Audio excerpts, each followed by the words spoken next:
Anybody been to Beaver Bay? Like you know it by name? It's only a town of 200 people.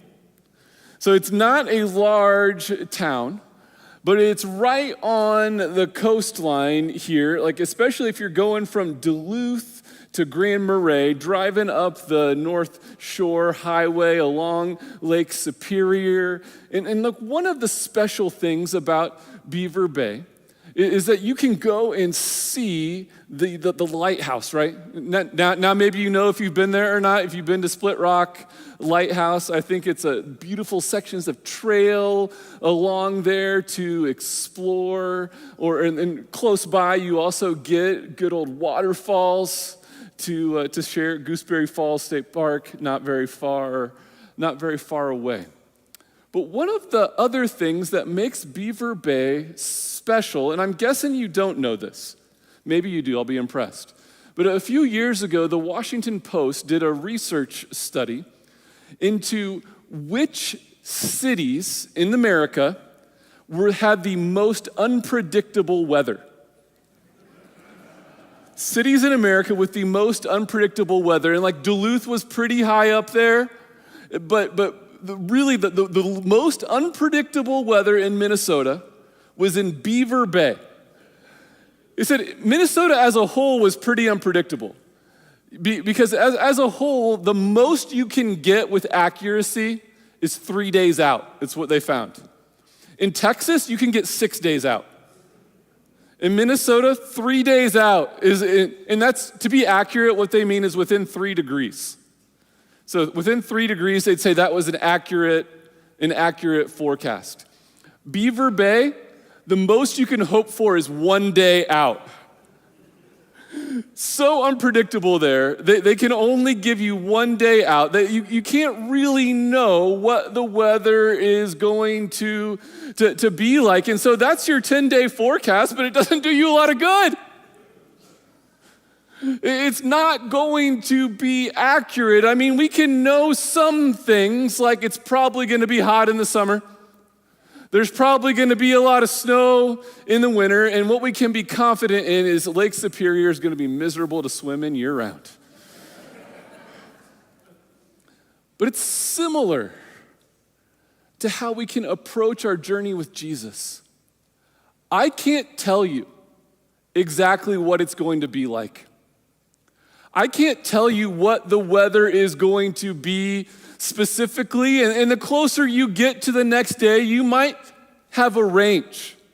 You might have a ballpark as to what that weather might be like, what that day is going to entail. But following Jesus is unpredictable as a whole, and yet there's some things we can know. A life following Jesus can be unpredictable. You don't know what he's going to do. You don't know where he's going to send you, what he's going to challenge you with. But there are some things that we can forecast with confidence. We're in a series right now called Demanding Discipleship, going through the book of Matthew, chapters 14 to 17. Where Jesus is preparing his disciples for life. And each passage brings us to, it seems like, another incredibly challenging aspect of following him. If you've been following along with us, you may notice that I'm skipping the feeding of the 5,000 because I preached that in the last series. All right, so I did preach it. I'm not just skipping it. I preached it in the last series. We'll hit the feeding of the 4,000 coming up here in this series. But let's pick up then in Matthew chapter 14, verse 22. I want to read through the passage, and then I want to go back and make some observations. Immediately, Jesus made the disciples get into the boat and go on ahead of him to the other side, while he dismissed the crowd. So he's just fed the 5,000. He says, hey, crew, Peter, take the disciples. Go to the other side of the lake. They're on the Sea of Galilee. And after he had dismissed them, he went up on a mountainside by himself to pray. Later that night, he was alone, and the boat was already a considerable distance from land, buffeted by the waves because the wind was against it. Jesus looks out, and he can see the boat out there. The lake's at that point about 5 miles across. You can see across the Sea of Galilee, and he can see they're still struggling out there. It's between 3 and 6 a.m. at this point. They've been rowing hard for a while, and they haven't made it 5 miles because the wind is so strong. Shortly before dawn, Jesus went out to them walking on the lake. It's not by the lake. He's not walking on the shore. He's walking on the lake. And when the disciples saw him walking on the lake, they were terrified. It's a ghost, they said, and cried out in fear. It's kind of hard to blame him if you saw a figure in the darkness walking on the lake. That's not a bad guess. But Jesus immediately said to them, "Take courage. It is I. Don't be afraid." "Lord, if it's you," Peter replied, "tell me to come to you on the water." "Come," he said. And then Peter got down out of the boat, walked on the water, and came toward Jesus. But when he saw the wind, he was afraid. And beginning to sink, cried out, "Lord, save me!" Immediately, Jesus reached out his hand and caught him. "You of little faith," he said, "why did you doubt?" And when they climbed into the boat, the wind died down. And then those who were in the boat worshiped him, saying, "Truly, you are the Son of God."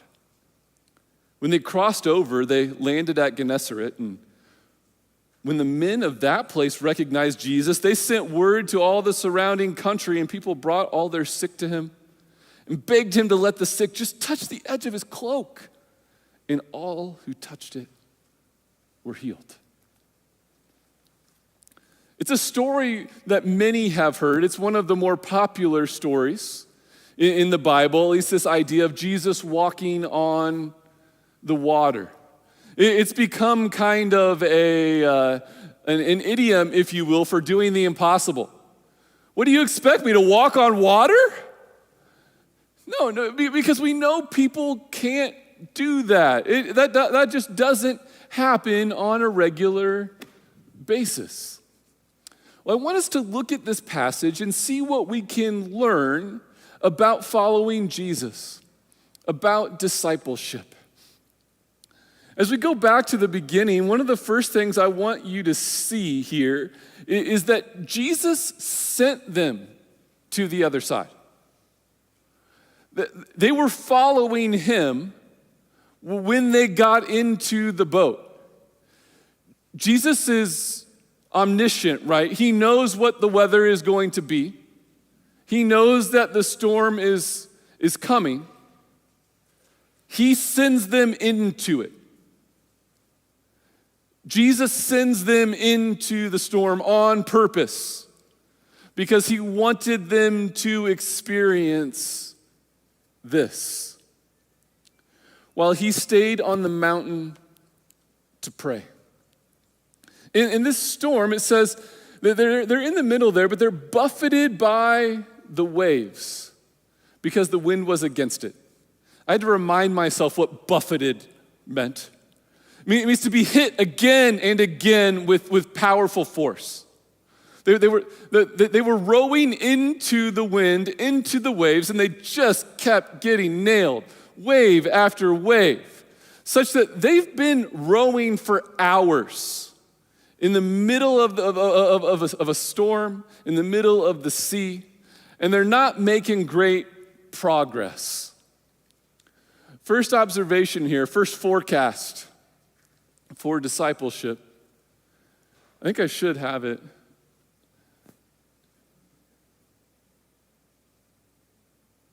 Go to the second time in the slides when I go through the passage.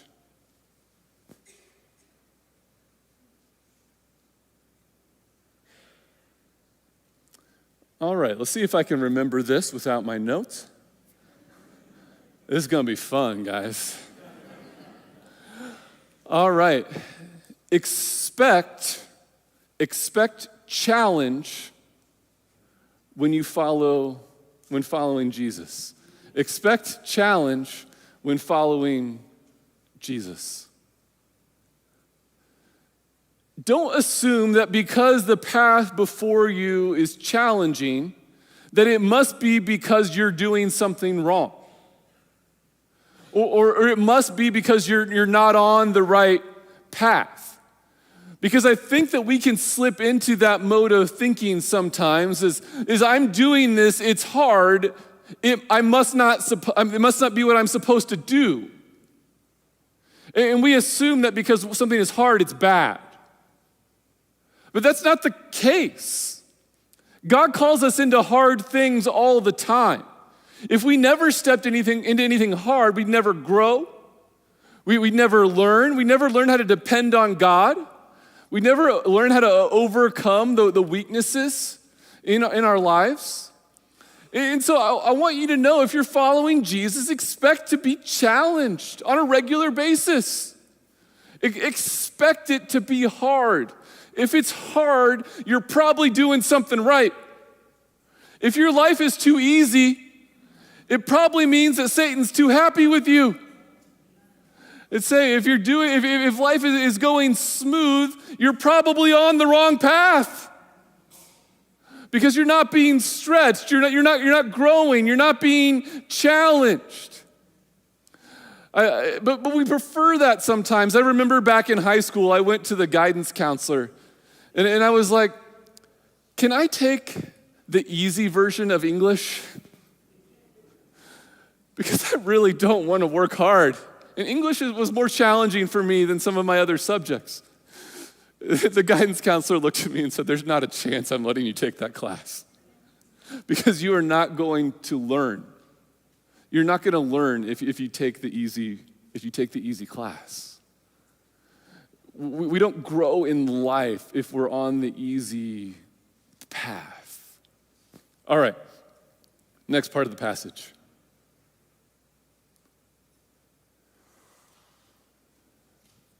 I'm going to do it this way then. I don't know. I must have got my slides out of order. It's probably my fault. After he had dismissed them, okay, so there you go. Shortly before dawn, Jesus went out to them, walking on the lake. And when the disciples saw him walking on the lake, they were terrified. It's a ghost, they said, and cried out in fear. As I said, people don't walk on the lake. That's not something that humans do. I mean, maybe if you were a lizard, you can walk on the lake. This lizard is actually commonly called the Jesus Christ lizard because it walks across the water. So you don't freak out if you see a lizard walking across the water. It's not a miracle, it's science. If you see a person, though, freak out. It's okay. That's not normal because human beings don't do that sort of thing on a regular basis. But what's really going on here? Why is Jesus doing this? Why walk across the water? I want to take us back to the Old Testament for a moment to see what I think he's doing. I want to go to Job chapter 9. Job chapter 9 says this: He alone stretches out the heavens and treads on the waves of the sea. Job's commenting on the mighty power of God. He alone stretches out the heavens and treads on the waves of the sea. Who can walk on water? Only God. Only God can walk on water. Or maybe if we go to Psalm 77, it says this: the waters saw you, God. The waters saw you and writhed. The very depths were convulsed. Your path led through the sea, your way through the mighty waters, though your footprints were not seen. It helps to know a little bit of ancient Near Eastern culture to understand what's being said. That the sea represented chaos. The sea represented the unknown. Because think about it, they couldn't go down to the bottom of the ocean like we can. When you were out in the middle of the sea, you were vulnerable to attack. Boats even tried to stay close to the shore. They wanted to be able to see land. The sea was representative of that which was scary, that which could not be controlled, that which was dangerous. And so what the psalmist is trying to do is demonstrate just how powerful God is. He's picking out that thing that the Israelites would have been the most scared of, that they would have seen as the most powerful danger in their lives. And then they're saying, in the sea, when God comes, the sea gets scared. When God comes, the sea gets scared. When God comes, he walks through the sea without fear. Because people of that time didn't do that. Forecast for discipleship. Expect to encounter the unknown and be faced with fear. The sea was the unknown. The unknown is scary because it's not known. We don't know what lies ahead. The future is scary when it's unknown. But we grow most when we step into the unknown. That's how it becomes known. When we step into it, when we confront it, when we explore it. Expect to encounter the unknown and be faced with fear. Following Jesus is going to be scary. Following Jesus is going to be scary. Simply because he's going to lead you in places that you've never been before. So how do we do this? We do it with him. But Jesus immediately said to them, take courage. We don't often pause and ask ourselves what courage is. But courage is the ability to step into the unknown. That's what it means. To have courage is to journey into the unknown. It's a hard thing. But that's what's behind it. Take courage, he said. Why? He doesn't just say take courage. He gives us a reason why we can have courage. Why can we go into the unknown? He says, it is I, don't be afraid. We can have courage. We don't need to be afraid because it is I. The translation throws us a little bit off here, and it's hard to recognize at what the author is doing, what Matthew is saying, what Jesus is saying. But he's taking us back to the book of Exodus, when a shepherd named Moses was walking through the wilderness and encountered a burning bush. And he was exploring, and he didn't know what was behind this burning bush until the bush started talking. And he asked the bush to reveal its name. And what did the bush say? I am. I am who I am. If you go through the translation parts and it ends up in the Greek and then the English, it says it is I. I am who I am. What Jesus is saying is the same thing the burning bush was saying. He's telling his disciples, he's God.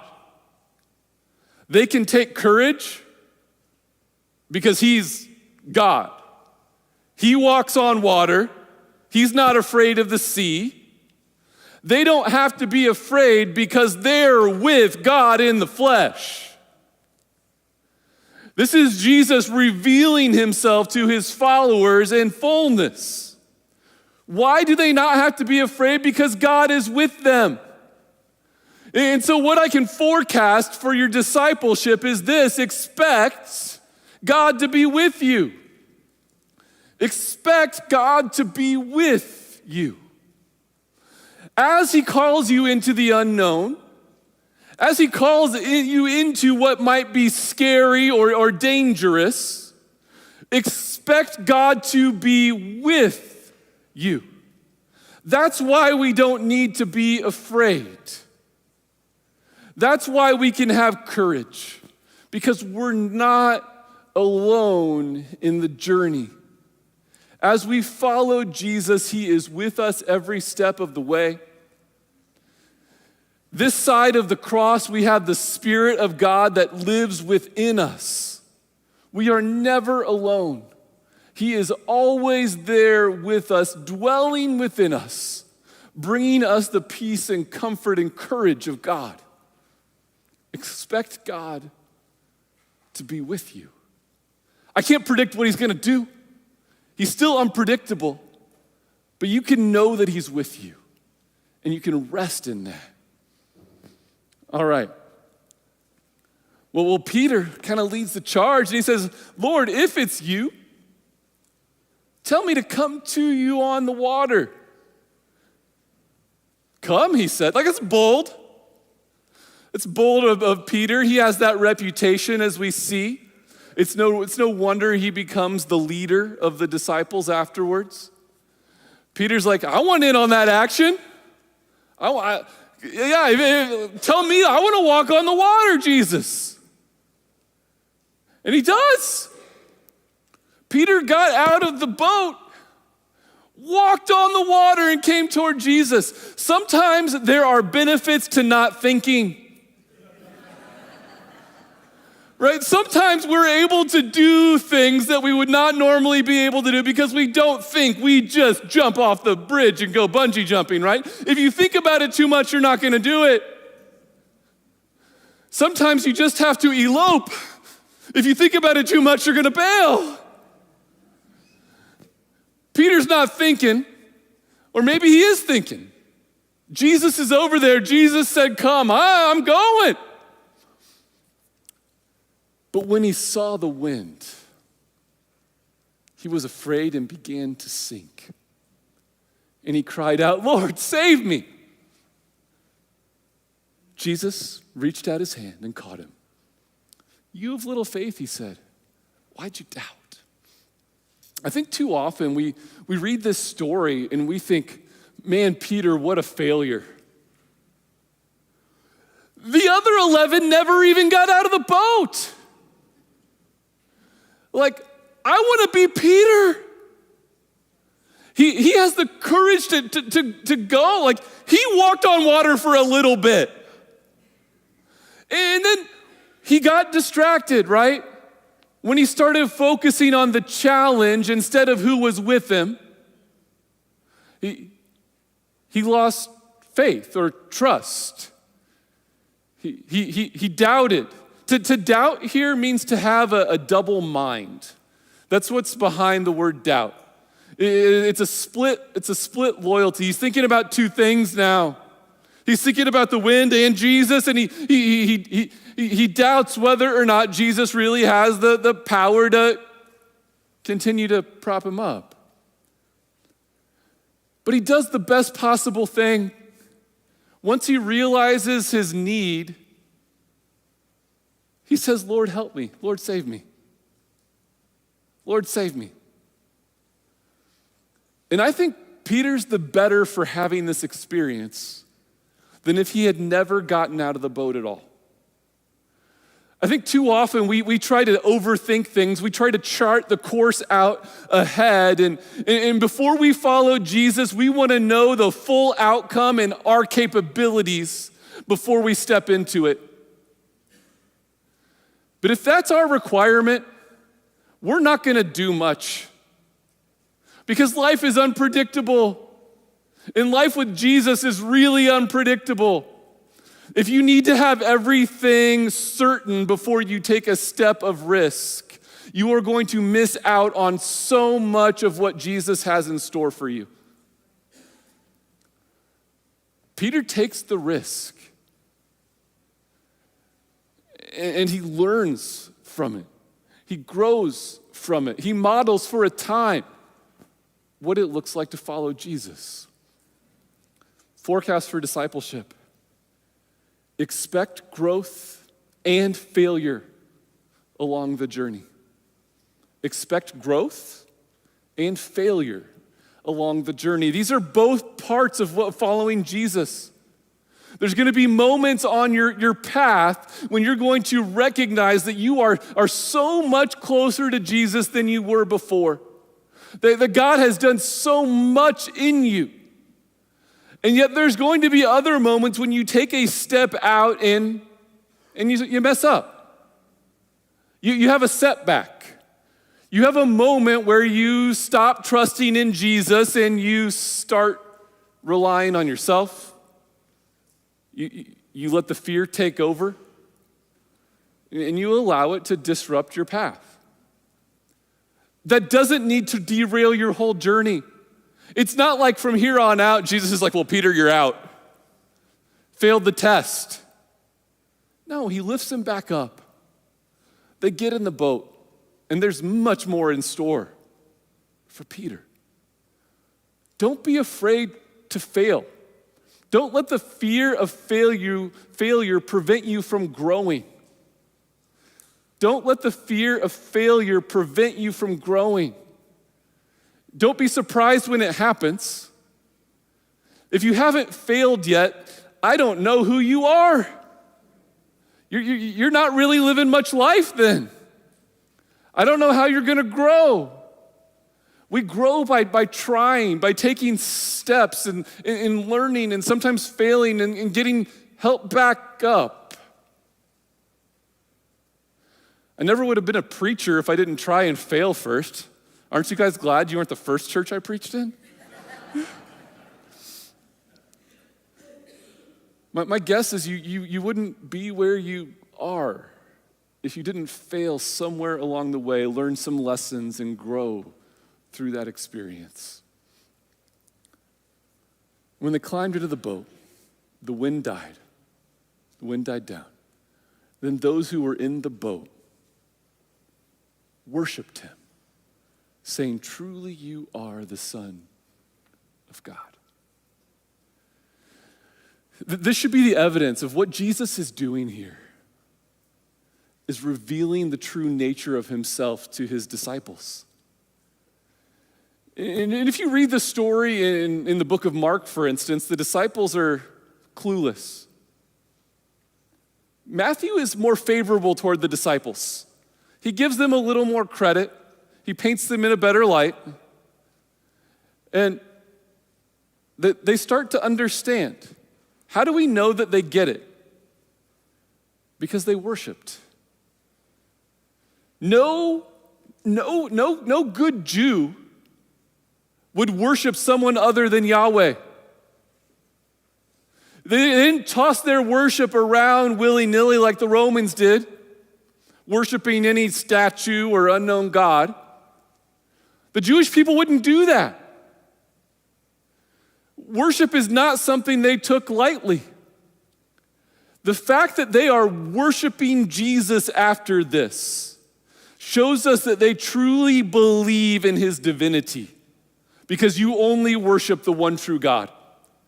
You only worship the great I am and no one else.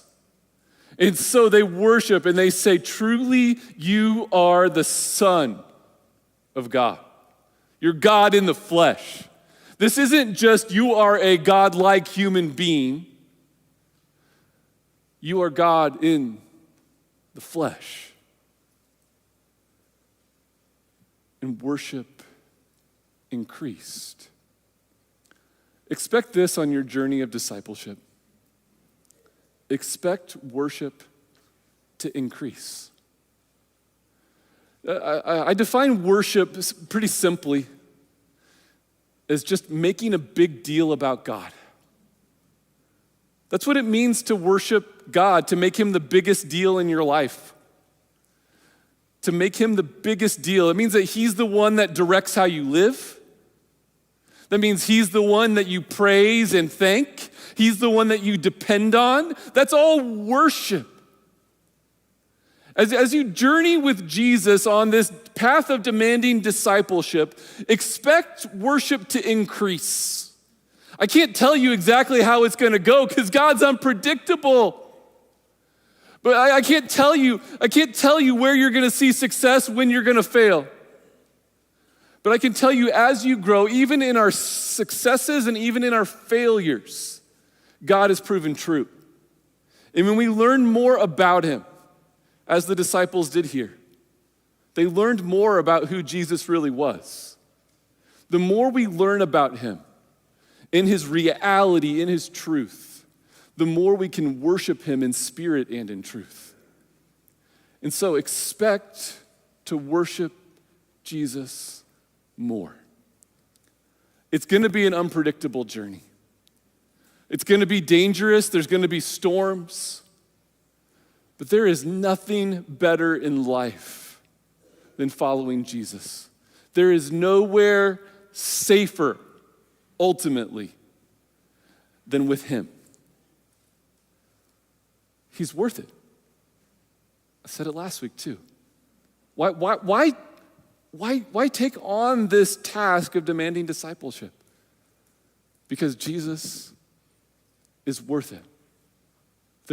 There is no other God besides him.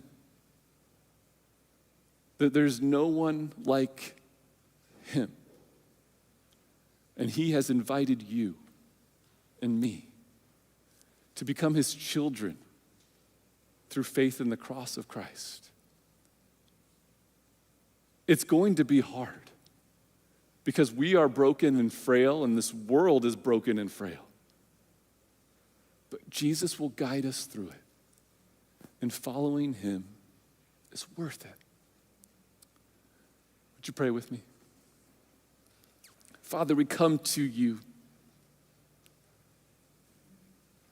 looking ahead at life, wondering what the forecast is going to be. Will it be a hard week? Will it be an easy week? Will it be a great week? We don't know. But I know I'll be okay because you are with me. You are God in the flesh. You're stronger than the sea and any unknown danger that awaits. God, give me the courage to step into the unknown, to follow you. Help me to grow even when I fail, that worship may multiply. Truly, Jesus is the Son of God. Hold this truth in our minds, God, as we live this week.